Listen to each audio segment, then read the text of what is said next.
ఆషాఢ మాసం వచ్చిందంటే పట్నంలో బోనాల పండుగ మొదలైనట్టే. గోల్కొండ జగదాంబిక అమ్మవారికి తొలి బోనం ఎక్కిచుడితోని షురైతే బల్కంపేట ఎల్లమ్మ కళ్యాణం, ఉజ్జయిని మాంకాలమ్మకు, లాల్ దర్వాజా సింహవాహిని అమ్మవారికి బోనాలు ఎక్కిస్తారు. ఓ నెల రోజులు జాతర.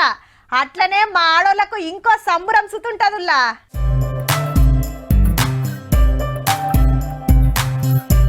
అబ్బా డిజైన్లు ముద్దుగున్నాయిలే.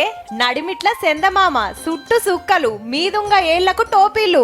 నాది ఎర్రగా వండిందంటే నాది ఎర్రగా వండిందని చూసుకొని మురుస్తాన్రు. కరీంనగర్ లా మైదాక్ పండుగను గింత సంబరంగా చేసుకున్నారు. మళ్ళా మా అమ్మమ్మ వాళ్ళు చిన్నప్పుడు చెప్పేది ఏంటంటే మనకు ఆరోగ్యానికి చాలా మంచిది గోరెంటాకు పెట్టుకుంటే అని చెప్పేసి చెప్పేవారు.